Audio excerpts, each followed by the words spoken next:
for today we have a special unboxing, and this pair is the Air Jordan 4 in collaboration with Union Los Angeles.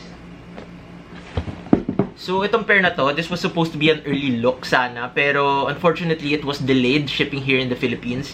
And yeah, we were able to get this nung early drop in LA kasi as you guys all know, Union is a store based in LA.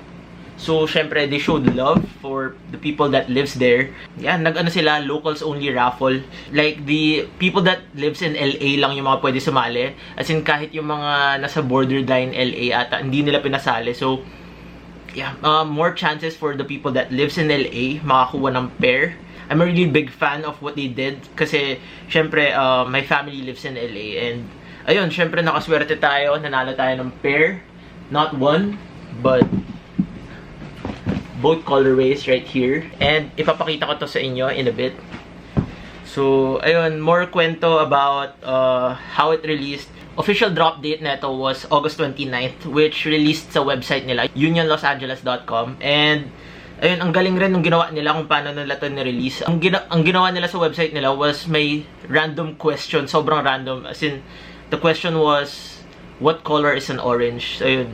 So, syempre, yung mga bots, hindi naman nila masasagot yun kasi, syempre, like, wala namang utak yung mga bots, diba? As in, may tao lang na nag-generate ng ano. So, the people behind the bots, hindi rin nila matatype yun. So, I believe maraming nakapag-manual cop neto ng official release date back in August 29th. And, gusto ko na sana i-unbox to before nung official release date. But, unfortunately nga, na-delay yung mga shipping. LBC, shoutout sa inyo. Ayun. Yeah, I can't wait to show this to you guys. So, ayun nga, again, Union Los Angeles is a store based in LA, syempre. And ito yung, isa sa mga stores na lagi namin vinivisit whenever we're in the La Brea, Melrose area. And, yeah, as you guys all know, yung first collaboration nila with Jordan brand, the Jordan 1s, sobrang mahal na ngayon. Sobrang nag-skyrocket yung price. As in, the black toe pair is fetching around 100,000 together with the blue pair, yung LA exclusive. And, yeah, I regret not getting the black pair for the personal. Kasi nga, actually bought it sa StockX before, pero, nung nasa New York kami, na-deliver siya sa bahay namin in LA. And, unfortunately, the pair got stolen. So, ayun, sad, di na ako bumili ulit kasi I got pissed off na parang, I guess it's not meant to be. As in, accept ulit yung bid ko sa StockX, pero nakita siguro ng seller na tumataas na yung presyo. So, he decided not to ship it. So, parang, ang daming beses ko na siya tinry bilhin, pero it's not meant for me, siguro. Ayun. So, I hope the same thing goes with this pair. Price value. But, yeah. Itong pair na to isn't actually my size. It's for a VIP buyer of mine. Make sure to check out at streetwear.hall on Instagram. And yeah, in-order niya to, and luckily we were able to get it for retail.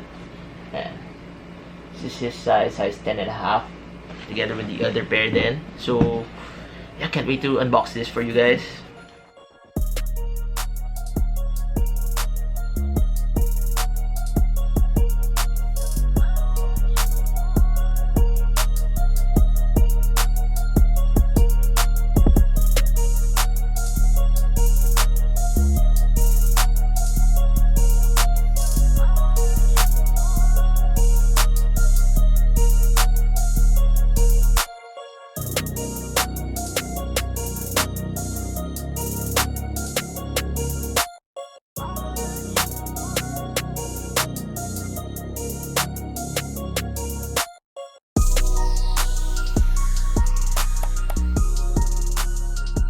Ito yung box, as you guys all see. Super ganda ng design. As in, you all know that Union paid attention to detail in everything. And we have Jordan's hands right there kasi as you guys all know, yung sleeve niya na lagi suot. And tapos Union on the box lid. And if we pop the box open, ito yung paper inside. Sobrang ganda. And we have Jordan's photo right there. And if we open it, Ayan. We have the black pair, which I believe is releasing worldwide. If I'm not mistaken, at the end of the month. Or, na-move October 16th sa sneakers app. And, yeah, hopefully, lahat na nanonood nito, if you guys click like, makakuha for retail, swertehin. And, yeah, right here we have the pair of first thoughts. What are your first thoughts about the pair? Ako, at first, I really didn't like them. Kasi medyo weird yung tongue, as you guys all see there. Ano siya, nakatupi, diba? Naka-fold. Pero, I saw some people on Instagram. They actually cut the, like, yung thread dyan. They cut it out. And then, pwede mo siya pop up. I'll put a video on screen right now. I'll show it to you guys kung paano nila ginagawa. But, yeah, I'm a really big fan of what they did with this collab. Pero, I'm still not there yet for me to buy a pair for resale na size ko for the personal pair. I'm not too sure with it yet. I actually almost bought a pair nung white.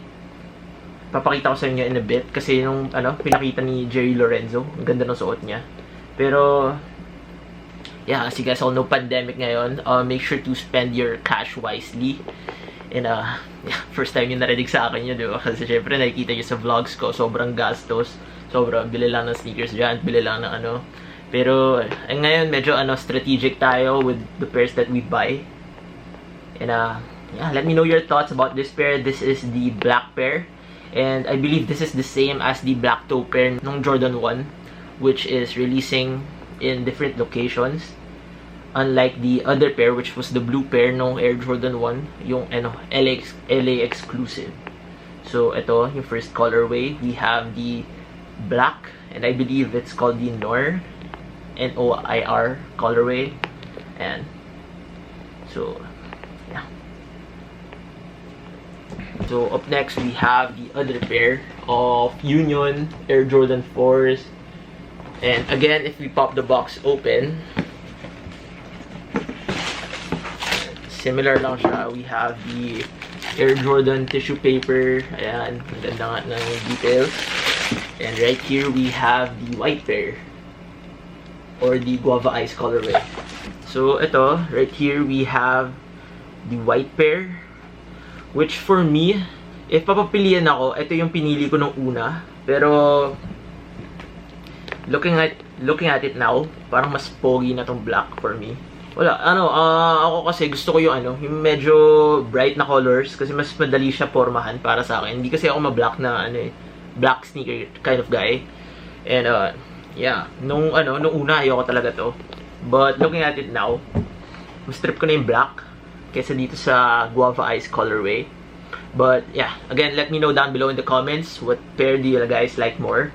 And yeah, ganda rin.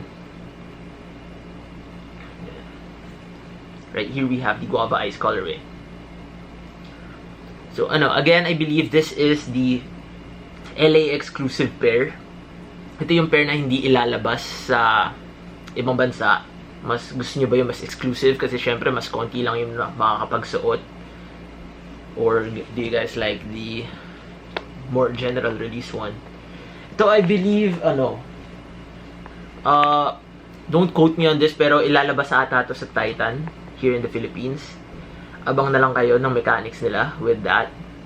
And hopefully, again, manalo tayo ng personal pair. Then, saka ako siguro pag-iisipan if I'll keep it or not. But, yeah, again, let me know down below in the comments which one you guys like more. Do you guys like the black pair or do you guys like the white pair more? So, ayun guys, that's it for the unboxing. Isasend ko na to sa buyer ko ngayon kasi medyo na-delay na nga rin, nakakahiya na. But yeah, again, follow me on Instagram at streetwear.haul and my personal Instagram at Gio Santa Maria if you guys haven't yet. And yeah, more unboxings to come. Ang dami kong actually ang dami kong na ipon na pairs right here. Ayan, connected pala. Ayan. And i-unbox natin to kasi I know I've been slacking on YouTube lately. Kasi medyo ayoko rin yung paulit-ulit lang yung paulit-ulit lang yung content, nag-unbox lang tayo. Parang for me it's kind of boring. Namimiss ko na rin yung lumalabas, nagpipick up tayo ng pairs sa malls. And yeah, hopefully makalabas tayo soon. Hopefully manalo rin tayo sa raffles kasi we've been in a slump recently. 2020 hasn't been good to us. As in, wala tayong napapanalo ng pairs for retail. Ito, actually, kapatid ko yung nanalo neto. Both pairs. Shout out to you. And yeah, hopefully manalo na tayo for retail. So, ayun. Abangan nyo na lang what pairs I have my eye on. Syempre, unbox natin kung syempre medyo special din yung pair. Pero pag yung mga basic lang, kasi mga latest ko na binili ata was Vans checkerboards. Kasi nagbabike ako ngayon and yun yung mga ginagamit ko pang bike. So, ayun. Again, let me know down below in the comments. Again, what are your thoughts on this pair? Yeah, see you guys in the next one. Peace.